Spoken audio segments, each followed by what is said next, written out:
Hello everyone, আমার নাম আকাশ নায়ক। স্বাগত জানাই আমার এই চ্যানেলে, যার নাম banglababa। আই হোপ আপনারা সবাই ভালো আছেন। সো গাইজ, ভিডিও শুরু করার আগে একটা ছোটো রিকোয়েস্ট, যদি কোনো বন্ধু আপনার নামে চ্যানেল সাবস্ক্রাইব না করে থাকেন তাহলে প্লিজ ভিডিও নিচে থাকে red colour subscribe button click করে চ্যানেলটাকে সাবস্ক্রাইব করে নিন আর বেল আইকনে ক্লিক করে দিন, বিকজ আমি ডেলি বেসিসে এরকমই ইম্পর্টেন্ট ইন্টারেস্টিং ভিডিও এই চ্যানেলে আপলোড করে থাকি।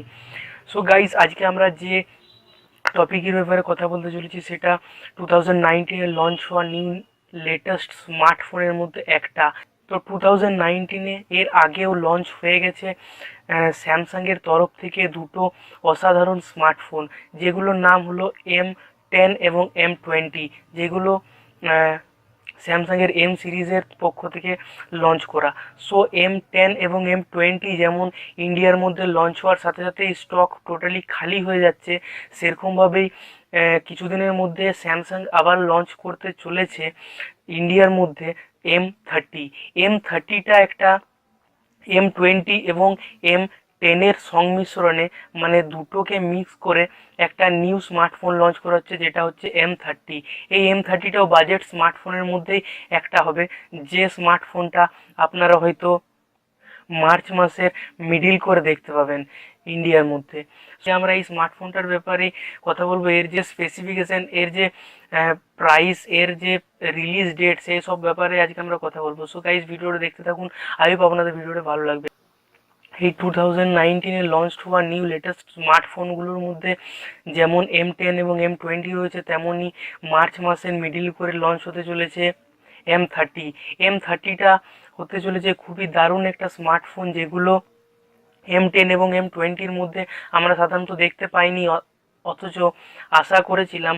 সেই আশাগুলোকেই পূরণ করার জন্য স্যামসাং আবার লঞ্চ করতে চলেছে M30। তো এই M30-তে যে স্ক্রিনের ডিসপ্লে সাইজটা যেটা প্রোভাইড করা হবে সেটা হলো 6.38, মানে আগের বারে যেটা M10 এবং M20-র ক্ষেত্রে যেটা ব্যবহার করা হয়েছিল 6.2 ইঞ্চি ডিসপ্লে প্রোভাইড করা ছিল, সেটা থেকে এইবারের M30-তে আরও বেশি বড় ডিসপ্লে প্রোভাইড করা হবে।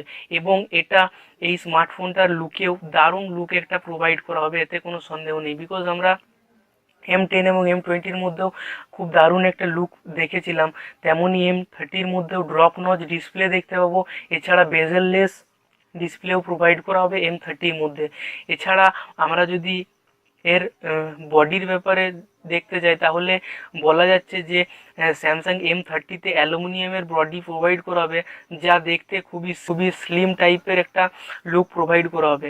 এছাড়া এই স্মার্টফোনটার মধ্যে ফোনটার যদি ডিসপ্লের রেশিওটার যদি কথা চিন্তা করেন, তাহলে এই স্মার্টফোনটাতেও একই রেশিও প্রোভাইড করা হবে, যা 19.5:9 রেশিও। সেটা খুবই দেখতে যে দারুণ হবে, এতে কোনো সন্দেহ নেই। এছাড়া স্যামসাংয়ের প্রোভাইড করা অ্যামোলেড ডিসপ্লে এখানে দেখতে পাওয়া যাবে। এছাড়া এই স্মার্টফোনটার যে চিপসেটটা আছে, সেই চিপসেটটাও একই রাখা হয়েছে, M10 এবং M20-র মতনই এক্সোনোসের 7 চিপসেট প্রোভাইড করা হবে এই স্মার্টফোনটার মধ্যে। এছাড়া এর যে অ্যান্ড্রয়েড ভার্সনটা, সেই অ্যান্ড্রয়েড ভার্সনটাও 9.0 ভার্সন প্রোভাইড করা হবে, যা খুবই একটা ভালো দিক। এছাড়া এই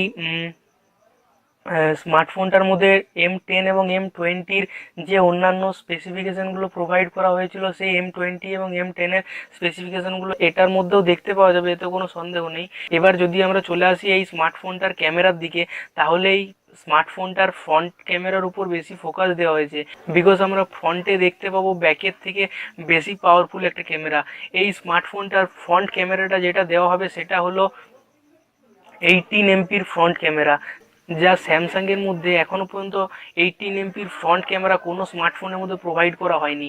এছাড়া এর যে ব্যাকে ক্যামেরাটা প্রোভাইড করা হবে সেটা হলো 13 এমপি প্লাস 2 এমপির ডেপথ সেন্সার, যা খুবই একটা ভালো দিক প্রোভাইড করবে এই স্মার্টফোনটাকে। এছাড়া এই স্মার্টফোনটার যদি ক্যামেরার অন্যান্য যে ইয়েগুলো যদি আপনারা দেখতে চান, তাহলে এই স্মার্টফোনটার ফ্রন্টের মধ্যে বিউটি মোড থাকবে, বোকে মোড থাকবে, এবং সাথে সাথে প্যানোরামা মোডও প্রোভাইড করা হবে ফ্রন্টের মধ্যে, যা খুবই একটা ভালো দিক। এছাড়া এখনও পর্যন্ত যে এর যে ভ্যারিয়েন্টগুলো প্রোভাইড করা হবে বলে যা ভাবা যাচ্ছে, সেগুলো হলো 4GB, 64GB এবং 6GB 64GBর ভ্যারিয়েন্ট, যা বাজেট রেঞ্জের মধ্যে আপনারা দেখতে পাবেন খুবই তাড়াতাড়ি। এই স্মার্টফোনটার প্রাইসের কথা যদি আপনারা চিন্তা করেন তাহলে এই প্রাইসটা ধরা যাচ্ছে 14,000-এর মতো কিছু একটা প্রাইসে লঞ্চ করা হবে ইন্ডিয়ার মধ্যে। এছাড়া এই স্মার্টফোনটার যে গ্রাফিক্সটা, এই গ্রাফিক্সটা অ্যাড্রিনোর 630 গ্রাফিক্স প্রোভাইড করা হবে, যা একটা গেমিং লাভারদের ক্ষেত্রেও এই স্মার্টফোনটা খুবই একটা ভালো স্মার্টফোন হিসেবে দেখা দেবে। সো গাইস, আই হোপ আপনাদের এই ভিডিওটা ভালো লেগেছে। যদি ভিডিওটি একটু ভালো লেগে থাকে তো প্লিজ একটা লাইক করে দেবেন, আর বন্ধুর সাথে করে দেবেন শেয়ার, অ্যান্ড চ্যানেলটাকে করে দেবেন সাবস্ক্রাইব, বিকজ আমি ডেলি বেস এরকমই ইম্পর্টেন্ট ইন্টারেস্টিং ভিডিও এই চ্যানেলে আপলোড করে থাকি। So guys, thank you for watching this video, see you in next video.